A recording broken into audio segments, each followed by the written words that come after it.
तो बच्चों welcome again to the channel Kevetic classes a home for aspiring student. तो आज की वीडियो में हम लोग फिर से कंटिन्यू करने वाले हैं अपने सर्किल चैप्टर को। सर्किल के पहले लेक्चर अगर आपने नहीं देखा तो देख लीजिए, उसमें हमने इंट्रोडक्शन कवर किया और 3-4 क्वेश्चंस को सॉल्व किया है। तो आज हम लोग उसके आगे का पार्ट करने वाले हैं, आगे कुछ और क्वेश्चंस को भी सॉल्व करेंगे एंड देखेंगे कुछ अच्छे अच्छे कॉन्सेप्ट एंड सीबीएसई में आए हुए अच्छे अच्छे एग्जाम्पल्स को। तो चलिए शुरू करते हैं इस वीडियो को। तो बच्चों हम लोगों ने 3 क्वेश्चंस कर लिए थे, हम लोग करेंगे क्या अपना 4th क्वेश्चन। ठीक है, 4th क्वेश्चन में क्या दे रखा है हमारा, जो 4th क्वेश्चन है उसमें दे रखा है एक एबीसी क्या है, एक ट्राइंगल है जिसके अंदर एक सर्कल बना हुआ है। ठीक है, और आपको क्या फाइंड करना है, एडी बीई और सीएफ की लेंथ फाइंड करनी है। और दे के रखे पूरे एबी की लेंथ दे रखी है। पहले हम थोड़ा सा कलर को चेंज करेंगे क्योंकि कलर ज़रूरी है, कलर मेंटेन होने ही चाहिए, कच के नहीं काम करता है। कलर मेंटेनेंस बहुत ज़रूरी है मेरे लिए। ठीक है, बिना कलर के कुछ मज़ा ही नहीं आता है। तो ये देखिए अब क्या हो जाएगा, AC कितना दिया हुआ है, AC दे रखा है 10, BC दे रखा है कितना, BC दे रखा है 8, AB दे रखा है कितना 12। ठीक है, अब इसको अगर आप x ले लेते तो ये भी क्या हो जाएगा, x हो जाएगा। ये y ले लेते तो ये भी हो जाएगा y, ये z ले लेते हैं तो ये भी क्या हो जाएगा, z हो जाएगा। ठीक है, ऐसे z बनाएंगे ताकि थोड़ा सा आसानी रहे समझने में। ये z है तो ये भी क्या हो जाएगा, z हो जाएगा। ठीक है, तो अब नेक्स्ट देखते हैं हम क्या है लिया हुआ है यहाँ पर x प्लस वाई अगर हम लोग करते हैं तो क्या हो जाएगा, 12 हो जाएगा। क्योंकि ए भी पूरा 12 है। अब x प्लस जेड अगर हम लोग करते हैं, x प्लस जेड को मिटाओ थोड़ा सा, y बन गया z, पता नहीं क्यों z बन गया y। अगर x प्लस जेड करते हैं तो कितना हो जाएगा, 10 हो जाएगा। और अगर y प्लस जेड करते हैं हम लोग तो कितना हो जाएगा, 8 हो जाएगा। ठीक है, ये 3 इक्वेशंस बन गई, 1 2 एंड 3 इक्वेशंस बन चुकी हैं। तो अब 3 इक्वेशंस में वॉल्यूम थोड़ा डाउन, वॉल्यूम थोड़ा कम। तो अगर हाँ तो ये 3 इक्वेशन बन सके, सॉरी फॉर डिस्टर्बेंस। ठीक है, तो थोड़ा वॉल्यूम ज़्यादा हो रही थी इसलिए मैंने उसको कम करा दिया। आप लोगों को कैसी वॉइस क्वालिटी लगती है आप लोग कमेंट में ज़रूर बताइए। आप लोगों को वॉइस क्वालिटी में मज़ा आता है सुनने में या फिर नहीं, या फिर आवाज़ चुभती है तो मैं उसका भी कुछ इलाज करूँगा। थोड़ा सा कैमरे के और करीब आ जाते हैं ताकि आप लोगों को आवाज़ सुनने में और अच्छा फील हो। ठीक है, चलिए हम लोग देखते हैं। 3 इक्वेशंस बन चुकी है और 3 हमारे पास वेरिएबल्स है। लीनियर इक्वेशन 2 वेरिएबल आपने पढ़ रखा होगा, तो ये लीनियर इक्वेशन इन 3 वेरिएबल है, 3 इक्वेशन है, 3 वेरिएबल है। आप लोग फाइंड आसानी से कर लोगे, आप लोग बहुत ही इंटेलिजेंट बच्चे हो, मुझे पता है। तो x plus y is equal to 12, तो क्या हो जाएगा, तो x को हम लोग क्या लिख सकते हैं, 12 माइनस वाई। अब कई लोग कहेंगे यहाँ g कहाँ से आ गया नया वेरिएबल, g नहीं है y है। थोड़ा सा अगर आप लोग कंसंट्रेट होते तो आपको ये जी नहीं, ये वर्ड नहीं बोलते। ठीक है, वैसे किसी ने बोला नहीं है। तो हम लोग क्या करेंगे, अब किसी भी इक्वेशन में, जैसे सेकंड इक्वेशन में, ये फ्रॉम इक्वेशन 1 है, हम लोग जो काम करें कहाँ से करें, फ्रॉम इक्वेशन 1 से ये काम हो रहा है। और हम लोग ये वैल्यू पुट कहाँ करेंगे, इक्वेशन 2 में पुट करेंगे। ठीक है, x is equal to 12 minus y in equation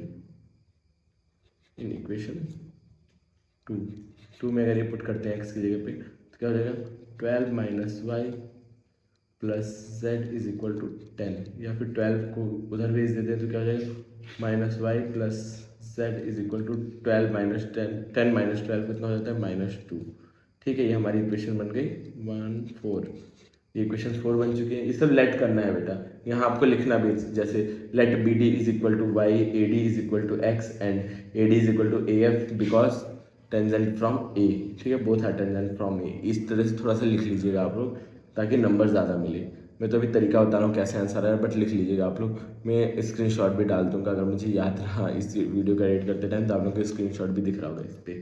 ठीक है, और नहीं याद रहा तो आपको सॉल्यूशन तो पता ही है, सॉल्यूशन का तरीका पता चल गया तो लिखना तो आपको आता ही है। ठीक है, अब इक्वेशन 4 और इक्वेशन 3 देखिए, दोनों में क्या है, दोनों में सेम वेरिएबल्स हैं। तो क्या रहेगा, फ्रॉम इक्वेशन 3 एंड 4, ये 2 इक्वेशन को लेते हैं 3 एंड 4 से। अब 3 एंड 4 को क्या कर लिया जाए, ऐड कर दिया जाए। देखिए इक्वेशन 3 क्या है, y plus z is equal to 8 and equation 4 क्या है, minus y plus z is equal to -2। यही है। अब क्या करो, अगर दोनों को ऐड करेंगे, अगर दोनों को ऐड करते हैं तो y से y कट जाएगा, क्या बचेगा, 2z बचेगा। और इधर 8 माइनस 2 कितना होता है, अगर ऐड करेंगे दोनों को तो 6 हो जाएगा। तो z इज इक्वल टू हो जाएगा 6/2 विच इज़ 3। क्यों हो रहा है, यहाँ मल्टीप्लिकेशन में इधर आएगा, डिवीजन हो जाएगा, 3 6 नहीं है 3 हो जाएगा। तो ये आंसर क्या आ जाएगा, z की वैल्यू 3 आ गई। z की वैल्यू अगर आप यहाँ पे पुट करते हो तो आपको क्या मिल जाएगा, y की वैल्यू मिल जाएगी, यहाँ पुट करोगे तो x की वैल्यू मिल जाएगी, इधर पुट करोगे तो आपको हर एक चीज़ की वैल्यू मिलती चली जाएगी। ठीक है, तो आपको जब सारी वैल्यूज मिल जाएंगे तो ये क्वेश्चन को हम समाप्त कर देते हैं। क्वेश्चन यहीं पे खत्म। अब क्वेश्चन नंबर 5। तो क्वेश्चन नंबर 5 में क्या कर रहा है, को साइक्लिक या फिर इसको क्या बोलते हैं, साइक्लिक क्वाड्रिलेटरल। हमारे ज़माने में तो साइक्लिक क्वाड्रिलेटरल बोलते थे, अब शायद चेंज हो गया वो नाम, तो मुझे नहीं पता वो चीज़, बट कौन साइक्लिक बोलते हैं और साइक्लिक क्वाड्रिलेटरल दोनों एक ही चीज़ है। इसको प्रूव करना है, क्या है, ये साइक्लिक क्वाड्रिलेटरल है। कैसे प्रूव करेंगे हम, ये यही तो मैं बताने के लिए बैठा हूँ आप लोगों को। यही तो क्लाइमैक्स है, 2 लाइन का आंसर है, आपको प्रूव करना है। साइक्लिक क्वाड्रिलेटरल का मतलब क्या है, आपको जो अपोजिट एंगल्स है वो क्या होना चाहिए, 180, अपोजिट एंगल्स का सम 180 होना चाहिए। तो क्या करो आप, एंगल, क्या चीज़ प्रूव करना है, टू प्रूव, आप लोग समझ गए क्या प्रूव करना है, आपको प्रूव करना है angle A plus angle B is equal to 180, और क्या चीज़ प्रूव करना है, angle P plus angle O is equal to 180। ये 2 चीज़ें आपको क्या होनी चाहिए, प्रूव होनी चाहिए। तो अब देखते हैं कैसे प्रूव हो सकता है। अब एंगल ए प्लस बी तो 180 होता है, ये होता है नहीं, यहाँ पे पहले लिख लेते हैं ना, angle A is equal to 90 degree, angle B is equal to 90 degree. क्यों, यहाँ पे लिखेंगे टेंजेंट्स, दोनों की दोनों टेंजेंट है, और टेंजेंट और रेडियस को मिलाने वाली लाइन क्या होती है, हमेशा 90 डिग्री का एंगल बनाती है। फ्रॉम थ्योरम 1, थ्योरम 1 आप लोग लिख लेना शॉर्टकट में, जो भी आप लिखना चाहो लिख सकते हो। ठीक है, अब क्या होता है, एक होता है angle A plus angle B plus angle P plus angle O is equal to 360। ये चीज़ होता है कि नहीं, क्योंकि ये क्वाड्रिलेटरल है, क्वाड्रिलेटरल के 4 एंगल्स का सम क्या होता है, 360 होता ही होता है। ठीक है, जब अगर ये 360 है और आप पूछोगे अभी क्वाड्रिलेटरल कहाँ से है, क्वाड्रिलेटरल बेटा 4 साइड है तो क्वाड्रिलेटरल होगा ही होगा। ठीक है, जब 4 साइड्स होती हैं तो क्वाड्रिलेटरल होना है, तो लाजमी सी बात है। जब ये क्वाड्रिलेटरल है तो इसके सारे एंगल्स का सम 360 होगा। अब ए और बी आपको पता है 90 90, मतलब ये 180 है इन दोनों का सम, ए और बी का सम तो 180 आपने प्रूव कर ही दिया। तो angle P plus angle O is equal to 360। तो अब इसको 180 को उधर भेजो तो angle P plus angle O is equal to 360 minus 180। तो angle P plus angle O is equal to 180 हो जाएगा आपका। ये भी प्रूफ हो गया, ये पहला वाला यहाँ पे प्रूफ हुआ था, यहाँ लिख दो, ऐसे लिख दो, angle A plus angle B is equal to 90 plus 90 which is 180। I hope आपका ये वाला क्वेश्चन भी सॉल्व हो गया। तो क्या लिखोगे, प्रूव्ड हो गया, आसानी से, बहुत ही सिंपल वे में सॉल्व हो गया। अब हम लोग देखेंगे क्वेश्चन नंबर 6। इसमें क्या प्रूफ करना है, A C is equal to C B, A C को सी बी के इक्वल प्रूफ करना है। ठीक है, ए सी को सी बी के इक्वल कैसे प्रूफ करेंगे, यहाँ पे क्या दे रखा है, 2 सर्कल दे रखे हैं, क्या कोसेंट्रिक, मतलब एक ही सेंटर से दोनों सर्कल बने हैं। हाँ, अब आप क्या प्रूफ करना है, एक ये जो बड़े वाले सर्कल का ये क्या है, कॉर्ड है, और छोटे वाले सर्कल के लिए यही ए बी लाइन क्या है, टेंजेंट है। ठीक है, इसके 2 पार्ट पर टच करें, इसके एक ही पार्ट पर टच करिए, तो आपको समझ में आ गया होगा। अब वो क्या करना है, टू प्रूव, क्या लिखेंगे, to prove A C is equal to B C. ये चीज़ आपको क्या करना है, प्रूव करना है ये चीज़। अब क्या हो जाएगा, आपको पहले क्या करना पड़ेगा, कंस्ट्रक्शन, पहले करना पड़ेगा कंस्ट्रक्शन। कंस्ट्रक्शन क्या करना पड़ेगा, ड्रॉ परपेंडिकुलर, कंस्ट्रक्शन में draw perpendicular from O to C, C से ओ पे यहाँ एक परपेंडिकुलर बना दीजिए, परपेंडिकुलर बना दिया, ये हो गया 90 डिग्री, इधर भी हो गया 90 डिग्री। ठीक है, ये हो गया perpendicular, and join O A and O B, इन दोनों पॉइंट को क्या कर दो, ज्वाइन कर दो, ज्वाइन कर दो, ज्वाइन कर दो। ठीक है, ये क्लियर हो गया, ये क्लियर हो गया, ज्वाइन कर दो दोनों पॉइंट को। तो क्या हो जाएगा, इन ट्राइंगल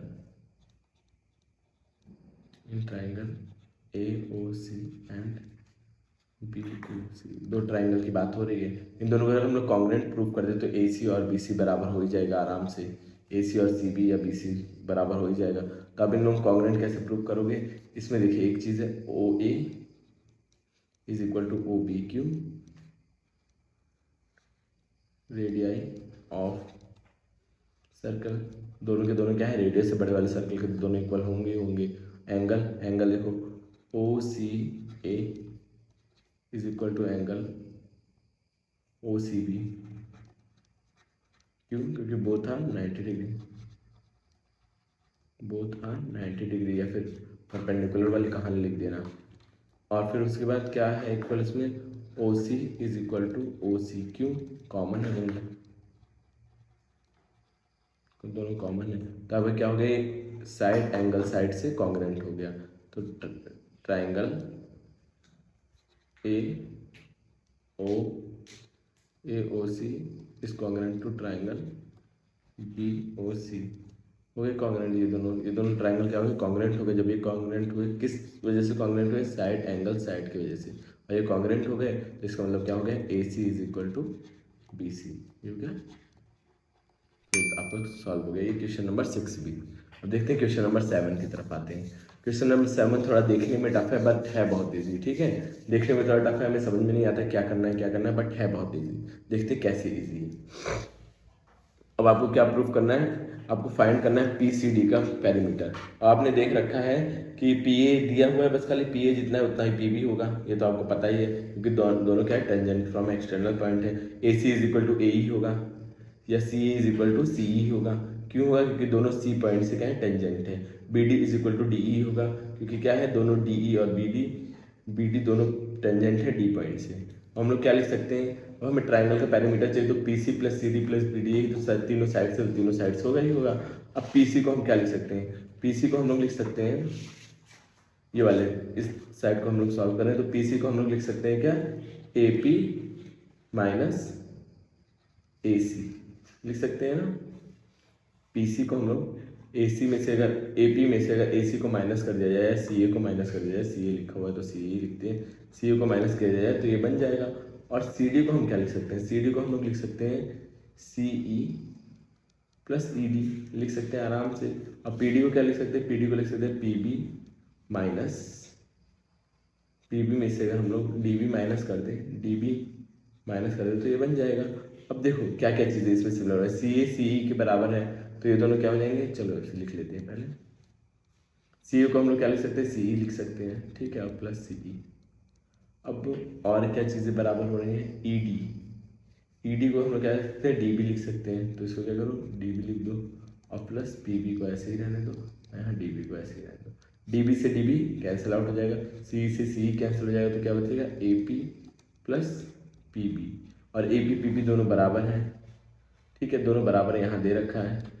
जब दोनों बराबर है तो हम क्या लिख सकते हैं, पी, हाँ इसको मिटाओ, ए पी या पी पी, ये बात देखिए लाइन का नाम है बस खाली, आप पहले कोई भी लिख सकते हो, बात देखिए तो क्या लिख सकते हो, P A to P A इसको लिख सकते हैं, टू ए पी ही लिख दो जब ए पी की बात हो रही है। तो इसको क्या लिख सकते हैं, A P plus A P is equal to कितना हो जाएगा, टू ए पी।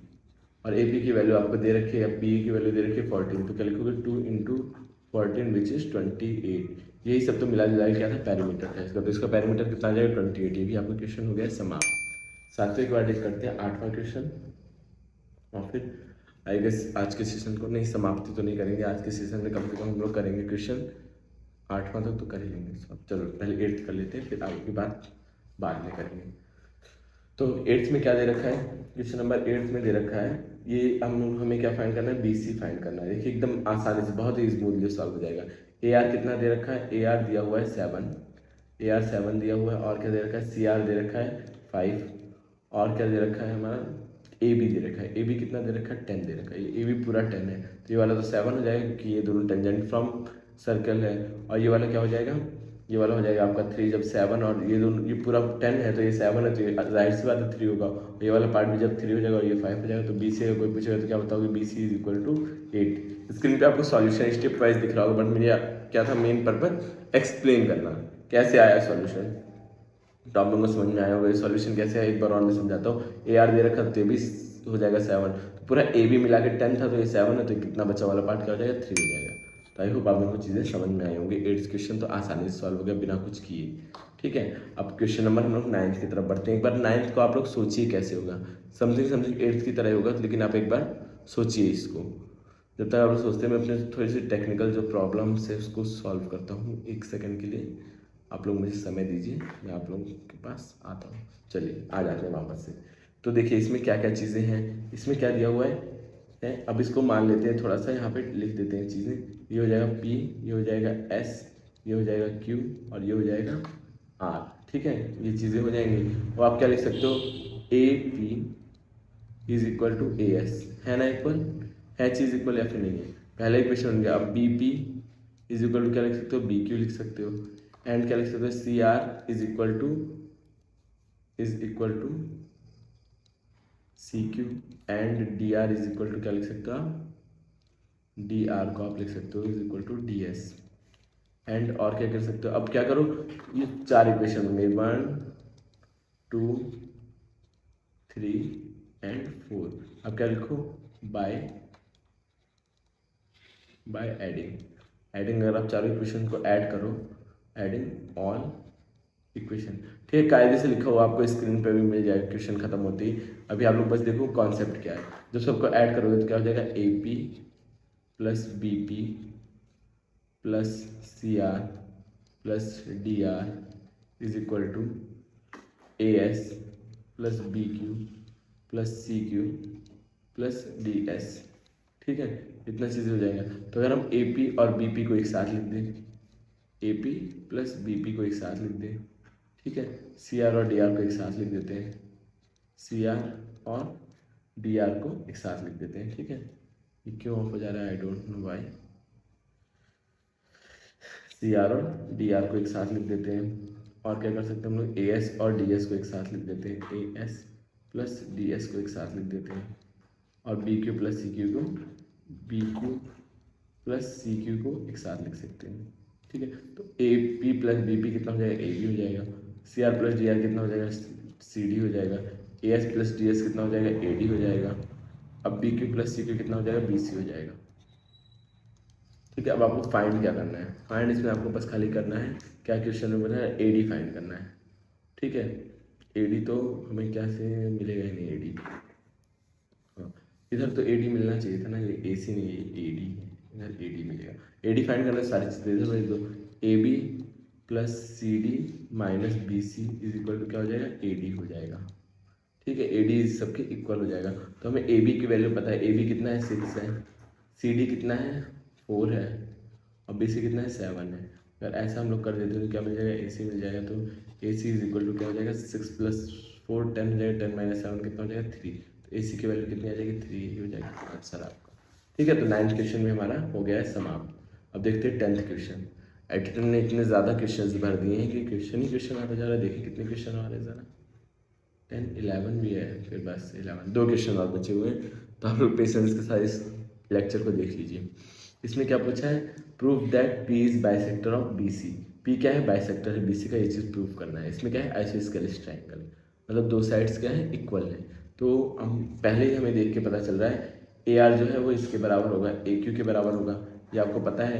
BR क्या होगा, BQ के बराबर होगा, BR BP के बराबर होगा, हाँ BR BP के बराबर होगा, CP के बराबर CQ होगा। इतनी चीज़ें हमें पता है। और AB AC एक दूसरे के इक्वल है। ठीक है, AB AC एक दूसरे के इक्वल है, इतना भी हम लोगों को पता है। अब क्या करेंगे, थोड़ा सा सॉल्यूशन करेंगे, फिर आपको मिल जाएगा। अगर आप लोग BP को CP के इक्वल अगर आप प्रूव कर देते हो तो आपका क्या हो जाएगा, कहानी सारी सॉल्व हो जाएगी, मामला सारा सेट हो जाएगा। ठीक है, AR प्लस BR।